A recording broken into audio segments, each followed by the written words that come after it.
तर सोलापूरमध्ये चंद्रकांत पाटील आणि सुशीलकुमार शिंदे यांची भेट झाली। सोलापूरमध्ये त्या कार्यक्रमाच्या दरम्यान ही दोघांची भेट झाली आहे। सुशीलकुमार शिंदे यांच्या भेटीसाठी चंद्रकांत पाटील आता दाखल झाले।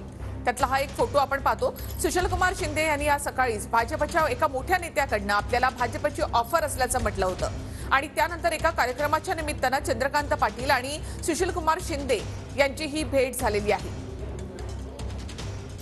चंद्रकांत पाटील आणि सुशीलकुमार शिंदे यांच्या भेटीचा हे एक फोटो सुद्धा समोर आलाय। अधिक माहिती आपण घेऊयात आमचे प्रतिनिधी सागर सुरवसे यांच्याकडून। सागर, ही भेट नेमकी कशासाठी?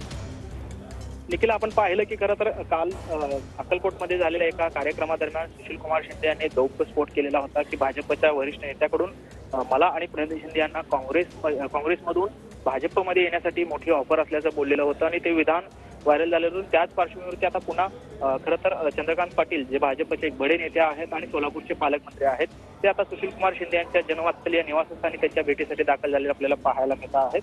खरं तर ही भेट जी आहे ती सोलापूरमध्ये होत असलेल्या अखिल भारतीय नाट्य संमेलनाच्या निमित्ताने निमंत्रण देण्यासाठीची ही भेट असली तरी मात्र एकीकडे भाजपच्या एकंदरीत राजकीय वातावरण जे आहे ते आता सुरू झालेलं असले आपल्याला पाहायला मिळते। लोकसभेचं एकंदरीतच मोठं जे विधान आहे ते देखील समोर आलेलं होतं आणि त्यानंतर आता लोकसभेच्या पार्श्वभूमीवर ही संपूर्ण भेट जी आहे ते देखील पाहिलं जात आहे।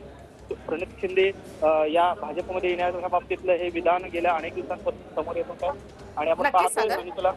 धन्यवाद एकूणच माहितीबद्दल। चंद्रकांत पाटील आणि सुशीलकुमार शिंदे यांची ही भेट झालेली आहे। कार्यक्रमाच्या निमित्तानं भेट झाली असली तर आज सकाळीच सुशीलकुमार शिंदे यांनी भाजपच्या एका मोठ्या नेत्यानं आपल्याला भाजपची ऑफर दिल्याचं म्हटलेलं आहे।